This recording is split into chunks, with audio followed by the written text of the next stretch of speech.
हमारा ये मौक़िफ़ था कि ये फॉरेन फंडिंग का केस ही नहीं है, ये प्रोहिबिटेड ममनुआ फंडिंग का केस है। ममनुआ फंडिंग के आर्टिकल 6(3) के तहत इलेक्शन कमीशन इस केस को जो है वो सुन रहा है। इस केस में किसी किस्म की कोई जो है वो फॉरेन फंडिंग जो है वो नहीं निकली, ना ही ये फॉरेन फंडिंग का केस साबित हुआ है। तो वो लोग जो बारहा इस नैरेटिव को, इस बयानिए को आगे बढ़ाते रहे कि ये फॉरेन फंडिंग का केस है, फॉरेन फंडिंग का केस है, आज उनको सख्त मायूसी हुई है कि तहरीक इंसाफ के ना ऊपर ना किसी किस्म की पाबंदी लगी है। सिर्फ एक जो है वो नोटिस जारी किया गया है, उस नोटिस का जवाब जो है वो हम भरपूर तरीके से देंगे। वो भी तमाम फंडिंग जो है हमारे पास उसके ज़राए भी मौजूद हैं, हमारे पास वो तमाम पैसा जो है वो बैंकिंग चैनल से आया हुआ है, ओवरसीज पाकिस्तानियों की तरफ से आया हुआ है। उसकी तफसीलात भी जो है इस शो काज नोटिस को देखने के बाद उसकी तफसीलात भी जो है वो हम जमा करवाएंगे। लेकिन आज पीडीएम के लिए सख्त मायूसी का दिन है और उनको शर्मसार होना चाहिए कि पीपल्स पार्टी और नून लीग के अपने खाते यहां लेकर नहीं आ रहे। वो खाते नहीं है, वो खूह खाते हैं, जहां पर उसामा बिन लादेन के पैसे भी आए हुए हैं, जहां जेयूआई को लीबिया के पैसे भी आए हुए हैं। नवाज शरीफ ने अपनी पार्टी के अकाउंट्स को मनी लॉन्ड्रिंग के लिए इस्तेमाल किया हुआ है, उसका हिसाब आज तक नहीं आया और वो इलेक्शन कमीशन भी नहीं ले सका। और खास तौर के ऊपर कुछ मीडिया ग्रुप्स के लिए भी आज बड़ी शदीद मायूसी का दिन है कि जिन्होंने बड़ी बड़ी हेडलाइंस लगाई कि पता नहीं तहरीक इंसाफ बैन होने जा रही है, तहरीक इंसाफ का जो है वो इंतखाबी सिंबल जो है वापस ले लिया जाएगा। इस किस्म का कोई फैसला जो है वो नहीं आया। इस फैसले की तर्जुमानी भी करें। अब जहां तक रह गई बात फैसले से मुतमिन के हवाले से, हमने पहले ही अपने तहफ़्फ़ुज़ात का इजहार किया इलेक्शन कमीशन के हवाले से।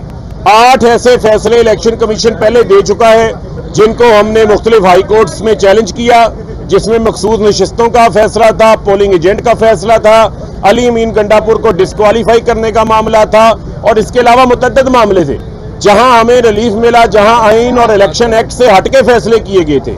आज भी ये जो फैसला है, इस फैसले के ऊपर इलेक्शन कमीशन ने सुप्रीम कोर्ट और इस्लामाबाद हाई कोर्ट के फैसले को मद्देनजर नहीं रखा, जिसमें तमाम सियासी जमातों का फैसला एक साथ सुनाना था।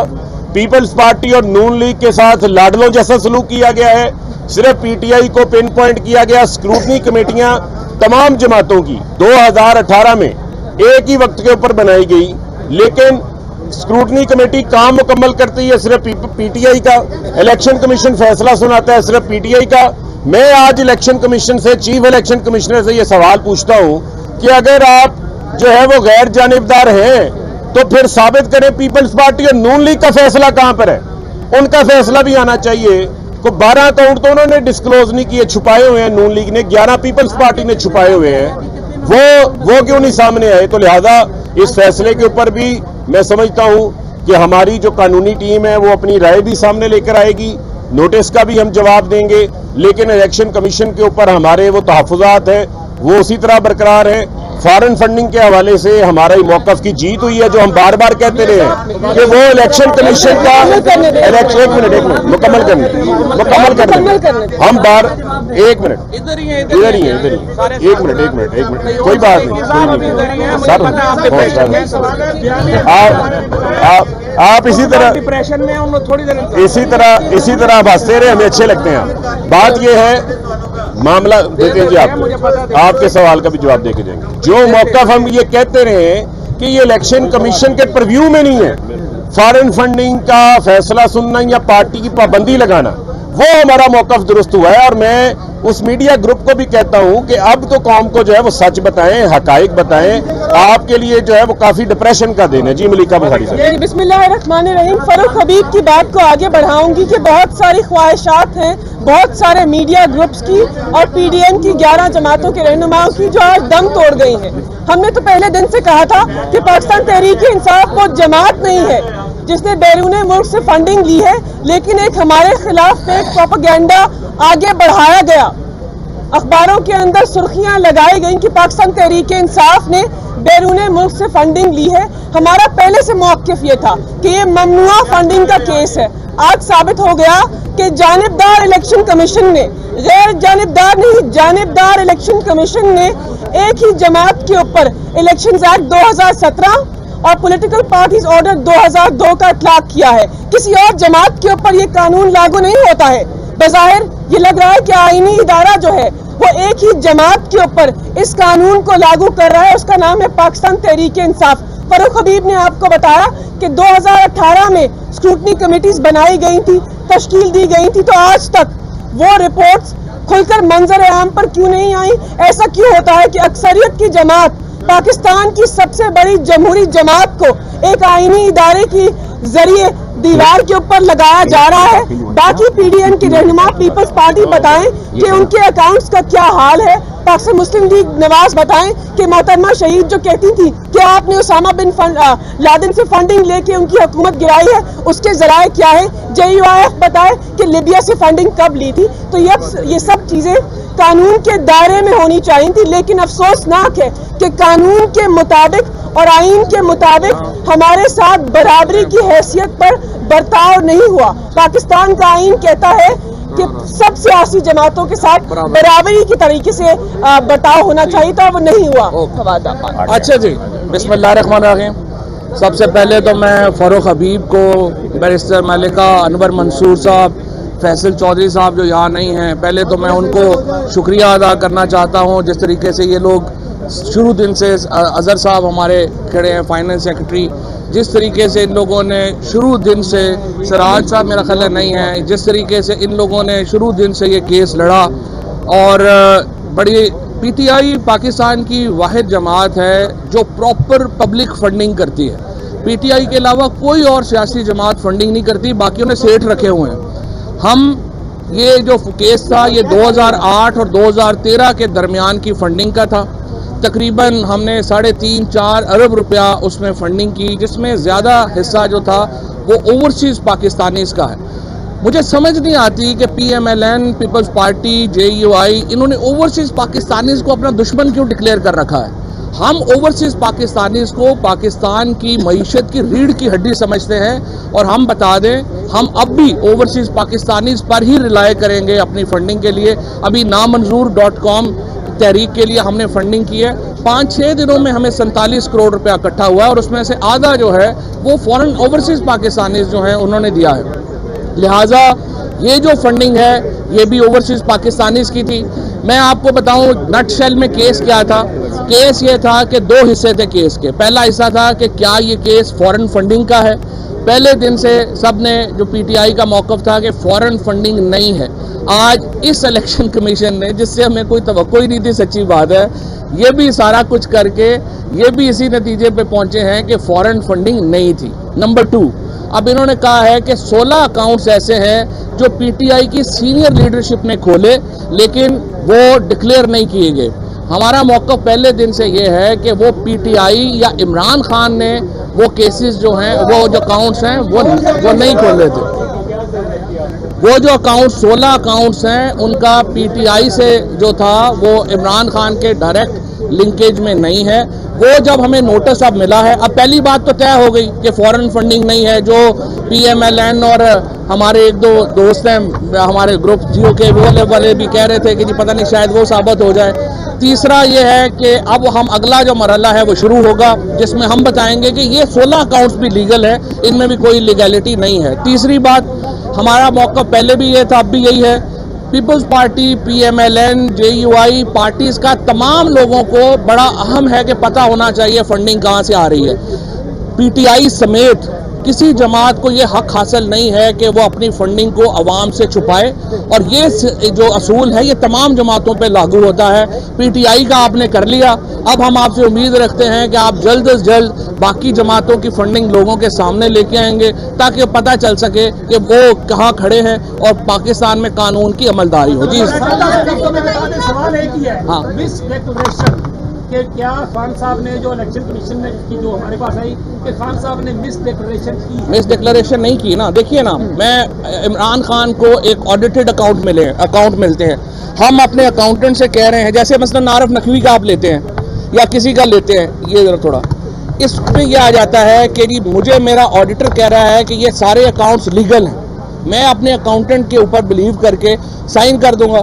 तो मुझे तो जो बताया जा रहा है, मैंने तो अपने जो फैक्ट्स जो मुझे मालूम है उसी के ऊपर करना है ना। ये जो 16 अकाउंट्स जो कह रहे हैं कि इमरान खान को डिक्लेयर करने चाहिए थे, अगर इमरान खान को पता ही नहीं तो वो कैसे डिक्लेयर करेंगे?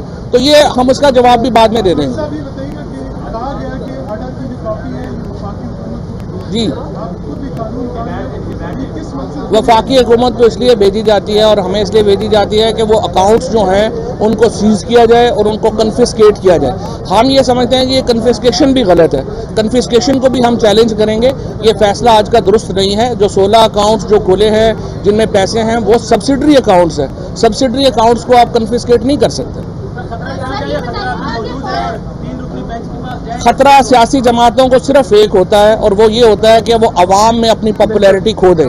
ये खतरा PMLN और पीपल्स पार्टी को है, जो आज अवाम में निकल, बेचारे बर्गर तो बाहर खड़े होकर खा नहीं सकते, बाकी उन्होंने क्या सियासत करनी है? वो इलेक्शन में रेफरेंस जा रहे हैं। नवाज है वो कहती है कि जब हम आवाम की अदालत में जाएंगे, पीपल्स पार्टी कहती थी जब यूसुफ इकरारी साहब का मामला हुआ तो आवाम की अदालत में जाएंगे। आज PTI की वही बात कर रही है, तो PTI को फर्क होना चाहिए था, वो फैसले को तस्लीम नहीं तो जो रेमेडी है वो चैलेंज। हाँ, यही किया, यही कहा आप। मेरे ख्याल आए लेट है, आपने सुना नहीं। जी,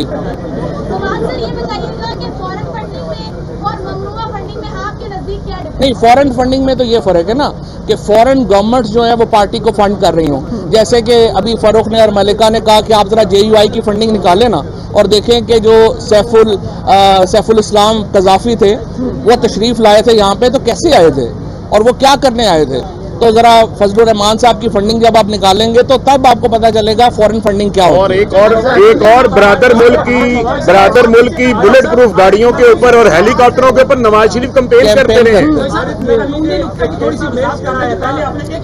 आपने सवाल पूछा है भाई, ऐसा मैच कराया था जिसमें पेशावर को गालियां दी गई, फैसलाबाद को गालियां दी गई। अच्छा, फंडिंग तहरीक इंसाफ ने इनको दी गई। इसके ऊपर आपका क्या मौके से आपका? अच्छा, पहली बात तो यह है कि ये जो मैच की तो फंडिंग ही नहीं थी, ना ही वो फंडिंग यहाँ पे आई, वो डिनर की फंडिंग थी। डिनर का कोई जो है वो ऐसा इशू नहीं था। अब मुझे नहीं पता कि ये किसने कहा कि आपको गालियां दी गई, गालियां देकर थोड़ा फंडिंग दी जाती है। जी, हाँ, आपने कहा कि जो ऑडिट करके दस्तावेज खान साहब को दी गई उसमें अगर कोई तफसीलात होंगी तो इतनी डिटेल से नहीं पड़ी होंगी, लेकिन साइन तो उन्होंने किए ना। नहीं, देखिए कानून क्या है, फंड्स आते हैं, पहले डिक्लेरेशन आती है। जैसे यहाँ पे डिक्लेरेशन आई इलेक्शन कमीशन में, आरिफ नकवी साहब ने फॉर एग्जांपल फंड किया तो उन्होंने इलेक्शन कमीशन में भी अपना एफिडेविट दिया, उन्होंने ब्रिटिश लॉ में भी अपना एफिडेविट दिया कि ये कानून के मुताबिक है। उसके बाद दूसरे मरहले के ऊपर आपका जो अकाउंटेंट है वो सारे वो वेरीफाई करता है, उसके बाद वो चेयरमैन को रिपोर्ट देता है कि जी ये वेरीफाइड अकाउंट्स हैं, तो आप बिलीविंग ऑन दिस प्रोसेस आप साइन करते हैं। देखिए बात ये जो मिस डिक्लेरेशन की बात हो रही बार मिस डिक्लेरेशन उस सूरत के अंदर है कि अगर कोई पैसा हमें वसूल हुआ और हमने अपने बैंक अकाउंट्स में जमा ना करवाया, वो जमा है।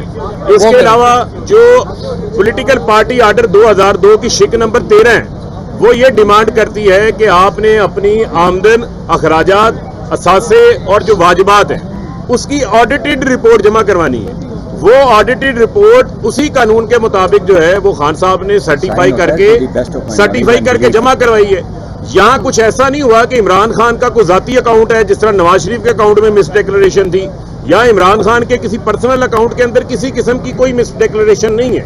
इसको कानून की नजर में उस तनाजुर से भी नहीं देखा जा सकता जिस तरीके का एक तासुर बनाया जा रहा है। और इसके अलावा सुन लें ये जो फैसला है जो मिस डिक्लेरेशन वाला भी है, इसको भी हम चैलेंज करने जा रहे हैं। और जो पैसा आरिफ नकवी की तरफ से आया है वो पाकिस्तानियों ने दिया है, उन पाकिस्तानियों का रिकॉर्ड भी मौजूद है, आरिफ नकवी का एफिडेविट भी मौजूद है। और इसी के साथ साथ ये भी मैं आपको बताता चलूं, बड़ा इंपॉर्टेंट है, ये जो 16 अकाउंट्स की बात की जा रही है, इन 16 अकाउंट्स में कोई PTI लाहौर का अकाउंट है, कोई PTI बलूचिस्तान का अकाउंट है, जिनमें कोई बड़ी ट्रांजैक्शंस भी नहीं हुई। तो लिहाजा ये एक खोखला फैसला है। बताता ममनुआ की जो डेफिनेशन है वो ये है कि आपने फॉर एग्जांपल फॉरेन पाकिस्तानियों से लिए 16 अकाउंट्स जो हैं जो डिक्लेरेशन में जो किया, जैसे अभी सरदार साहब ने कहा है आप दस्तखत करते हैं best of your knowledge and belief, वो जब नॉलेज एंड बिलीफ आ गया तो आपने कर दिए। दूसरी बात ये है, देखिए आप सब लोग जो पाकिस्तान में लोग देख रहे हैं, ये बेवकूफ़ नहीं है। कोई भी बंदा जिसने इलीगल फंडिंग करनी है वो बैंक के थ्रू नहीं करता। For example Osama bin Laden ने जो पैसे नवाज शरीफ को दिए थे वो बैंक के थ्रू नहीं दिए थे, वो बैगों में पैसे भर के दिए थे। अगर आपने इलीगल फंडिंग करनी है वो लोग डॉलरों में बैगों में भर के देते हैं। हम ये काम नहीं करते, ये काम जरदारी साहब का, नवाज शरीफ का, इन लोगों का रहा है। बहरहाल एक और कामयाबी है आज पाकिस्तान तहरीक इंसाफ की, अल्हम्दुलिल्लाह एक और जो इन्होंने हवा बनाया था वो निकल गया।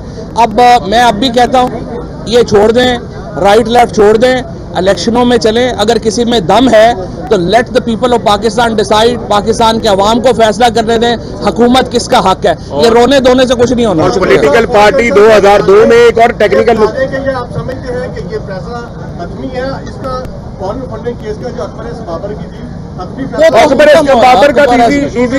एस बाबर का इजी लोड तो हलाल नहीं ना हुआ। वो तो समझे ना, नून लीग के तो पैसे ही मर गए हैं इस हवाले से।